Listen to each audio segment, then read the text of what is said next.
Hello, today is Friday and that means we are doing a Friday Reads. I'm just going to get straight into it, we know the drill. First up, I want to read something from a book that I haven't even touched. This is The Complete Tales of Winnie the Pooh. It's a really gorgeous book, so there's a little gold Winnie the Pooh, really lovely detail on it, like full colour illustrations.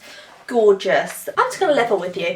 The reason I haven't touched this book or gone near it is because I didn't actually buy it.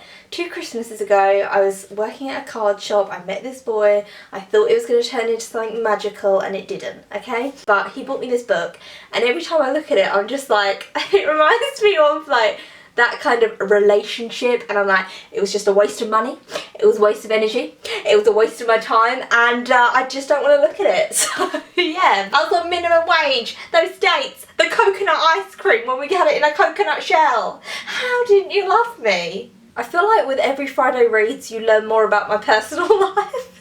It just kind of drains its way in and I'm like, I'm a mess. I'm then going to start this book, which isn't mine. My grandma got it. It's Catherine Cookson's The Silent Lady, and it's the last ever Catherine Cookson book. So she lent it to me. I'm going to read it and then obviously give it back to her. I'm not quite sure what it's about, but I do know that Catherine Cookson was incredibly ill when she wrote this. She believes that she had ME, she had other illnesses as well, and she managed to write this book somehow, and she talks about it in the dedication. I really like that she mentioned Tom. Now, this isn't anything to do with this book, but Catherine Cookson, her husband Tom, they married when Catherine Cookson was about 34. He was a school teacher and their love is just so beautiful. Catherine Cookson died when she was 91.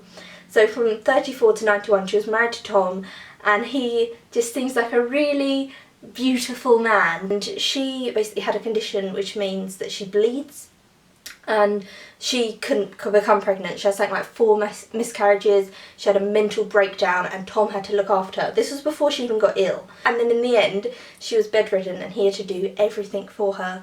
And in the dedication she was saying how Tom had to see to all her bodily needs. A lot of her books have been turned into films, so it makes me emotional thinking about her and Tom because it's just really beautiful, their relationship. But anyway, a lot of her books have been turned into films and she didn't write the film scripts. So when the scripts used to come in, Tom used to sit by her bed and read the whole entire film script to her because she couldn't read it herself. Imagine marrying someone at 34, having like, you have a mental breakdown, that person stays with you, you then in your old age become incredibly ill. He was younger than her, because when she died she was 91, I believe he was like 86, so he was a bit younger than her.